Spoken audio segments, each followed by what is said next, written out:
And welcome back. I know it's going to be slightly more casual, but you know what? Got to keep up the Fortnightly thing. It might be quick because there is some stuff that I got to go and do, but I've got a little bit of things that I can share with you guys. So what have I been up to these couple of weeks? Not much. Spring is coming. Spring is sprung, as the overused euphemism is. Spring is here, and in Australia that means magpies. And what are magpies? These are these creatures that have actually been sent by a dark god to prey upon man for his years of hedonism in Australia. And so what do these things do? Well, when they see you outside with anything that might be shiny, representing your hedonism or your greedy lifestyle, then they will come down and they will swoop you. Now, you might be saying, but Stuart, I am but a humble person and I am giving generously to charity and I do not have much to my name, so surely I will be spared. Wrong. These creatures not only go after those that are hedonistic, but they also go after those people that just happen to walk into their area because they're kind of dicks. So I mean, not all the kinks were ironed out in that fucking flaw of a creature. Ah, man. I've got a story about one of those things. It just literally came to me then. When I was a little kid, I remember going out and I saw these magpies in an area and I was like, I can't go down that road. Anyway, there was a girl from my school and I tried to tell her. I walked up to her and I said, maybe you don't want to go. Can you hear that? That's fucking rain. Alright, well, we're going to do this while the rain's happening on this tin roof, but I'm sorry if the audio sounds trash. But where was I? Yeah, there was this girl that was going down the street, and she was just like, oh no, I need to get to school. I'm like, hey, don't go down that way. There's lots of magpies, and, if you go the longer way, you'll get to school unharmed, because you'll be able to go under the bridges. She did not pay any attention to me. She's like, no, I'm late, I gotta go this way. Fair enough. But when I got to school later, I saw that she had this massive scratch across the side of her face. And unfortunately, it was so deep that it would be something that she would keep for years to come. And I'm not sure if she still has it or anything like that. I'd assume so, being scars. I know that some people like to get scars removed via plastic surgery, but I'm not smart enough or wealthy enough to understand that process. So, yeah. What have I been doing this week? Some of you guys might be remembering that I had a thing on my channel where I tried to take a look at some of the games that I played during my childhood to try and rekindle that love I had. And one of those games that I've been really into is Fable. Yeah, on the original Xbox. I love this game. This game is amazing. It's... I can see that there's this quote here from the official Australian Xbox magazine. I'm not sure if this is on the international things. I'm not sure if I'll pick it up. But yeah, it's saying that it got a 9.7, and if you're an RPG fan, you can't afford to miss this game. Fable is great. Fable is amazing for a couple of reasons. Primarily the choice mechanic, because one of the main issues I've always had with RPGs is that there's very little replayability. Now some people might be like, oh yeah, but for example, Daggerfall and all that. I'm not saying that all games have, or all RPGs don't have replayability, but a lot of them don't. Like, if you go through any of the Final Fantasies, those are great games, and those are great story games. Same with Dragon Quest, and, it's just unfortunate that once you come to the end of that, that's it. That's the game. There's no real incentive to go back unless you create one. But Fable, by offering that morality system, sorry about the squeaky chair, but having that morality system really makes you go, well, I want to go back and see what happens here. And yes, a lot of the choices are probably only skin deep. Like, you're like, oh, well, now this person is like, they're like, hey, you're good, instead of, hey, you suck. But it felt great, and especially when I was younger, this was like one of my favorite games. I feel like the soundtrack to Fable is kind of underrated, because I never hear it get featured on any of those greatest soundtracks of all time. But I feel that this game is amazing, and it gets a lot of shit, and I think it's kind of overshadowed by later entrances in the series. Like, people all remember Fable 2, but they don't remember where it all started. But anyway, I've been going back and playing that, and for comparison to talk about in my video, I've also been playing Fable Anniversary. So yeah, it's just the updated version of that. And I don't know, I'll get more in depth once I actually finish going through both of them, because Fable Anniversary also has the Lost Chapters in it, which was originally sort of a PC exclusive. It didn't come to Xbox as far as I'm aware of. But yeah, it's been interesting going back and checking out those games, and Fable is one of those series that unfortunately has like fallen by the wayside in recent years, because it's gone. I don't know what happened to it, but it just disappeared. There was talks of that MOBA game, but a Fable Legends, but I don't know, it just disappeared. I'm a fan of all the Fable games, and I've really enjoyed playing through all of them. In fact, one of my favourite ones was Fable The Journey. It's whenever someone says that there are no good games on the Kinect, that was the one that I always like, except this.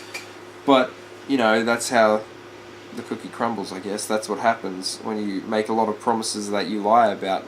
But, yeah, I feel like that really hurt the series. Like, every time, I forget what his name would be, Peter Molyneux, maybe? I don't quote me, my memory's awful at the moment, but, yeah, he would go out on stage and he would say things like, "You'll be able to plant a tree, or plant a seed in a little acorn and watch it grow into a tree." And I don't think that happens in any of the games, as far as I'm aware of. In fact, in Anniversary, in Oakvale, the symbol is like a little acorn, and I'm just like, okay, so we're doing callbacks to stuff like that. Yeah, I think that's all I'll talk about for Fable at the moment. As I said, I've got a little quick schedule here, but still doing the fortnightly updates. I made sure to do it. What else have I been up to? I finished Arcana Heart 2 again, Power Instinct 2. Those are just nice little fighting games, very Japanese, like anime style.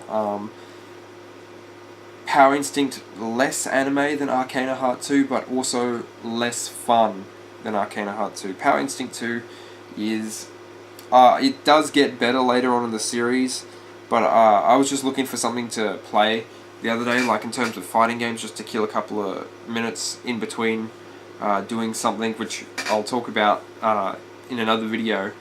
But yeah, aside from that, I did Dragon Ball Z Legacy of Goku 2 for the Game Boy Advance, because I was inspired from the original Legacy of Goku that I finished a couple of weeks ago. Man, that game is an improvement in every single way, and I feel like Bruce Faulconer's soundtrack... I know that it's very controversial in the anime community to say that you like that soundtrack, but I love it. That, to me, is Dragon Ball Z, and that's like... I would have Dragon Ball Z no other way. I do like Dragon Ball. I watch Dragon Ball in English and Japanese. Same with Dragon Ball Z, but my preference is 100% on the English. And I know that that's going to really rile some people up, but you know what? Everyone has their preferences. I'm the same guy that says GT is good, and I'm also the same guy that, to this very moment right now, 1st of October 2017, says that GT is better than Super. And I'm happy to be proven wrong if something happens in Super that proves me wrong. But as of now, it hasn't. I finished a couple of games that I don't think I'll be doing anything about yet. I finished Violent Storm with Ryan, and I know that I want to put some footage of that up on the channel. I'm just not sure how I'm going to do that yet. Violent Storm was fucking amazing. It was another level above games that I was really expecting for like beat 'em ups. Violent Storm has that soundtrack that is amazing, which is very important to me, but it also was fun, and it was comedic, and the voices for some of the villains, really cool. I would have put lots and lots of money of that, or that I had back in the day, if I could have found that when I was younger. But I couldn't. I mean, it was pretty hard to find here in Australia, and I can only imagine, like, it was probably really big in America and stuff, and Japan, of course, but arcades were rare and hard to find down under. And aside from that, I also finished, with the help of Jesse, Indiana Jones and The Last Crusade, the graphic adventure for the computer. Jesse came along with me for the first, I'd say, third of the game, and we were just going through that, and I found it super simple. because I was able to use movie logic, but I was thinking, if you hadn't seen the movie, some of this stuff would be like woefully unexplained, and also there's a couple of logical leaps where you're just like, what the fuck? I will say that the the quest at the end where they're just like, you have to, you know, spell out the name of God as you go across, that was fun, that was cool, that was a nice little integration to that. And the whole Grail thing was it was pretty well done for a small adventure game, and especially as early on as they were. And it had that trademark LucasArts humor to it as well, which also helped go through the experience. That's where we get our fine leather jacket salesman. It did have a couple of issues in it. Maybe I will talk about them at some point, but now that the month of point-and-click adventures is over, I'm not sure when that will be. I was originally going to try and do something for Day of the Tentacle as well, but I just found that the recording software that I use isn't exactly great for anything that's on the PlayStation 4. So I could do what I normally do, which is kind of the bargain basement stuff for this channel, where we keep things pretty low tech, which is just record something on a screen and then just do 4 minutes of talk over that. But I feel like, and I know this is like one of those watershed moments, I feel like a game with the caliber of Day of the Tentacle deserves a little bit more than that. So because I couldn't get it to work, and I'm like, I don't want to rush it out and just have it look crappy, so I didn't bother doing that. But one day I will return and talk about that.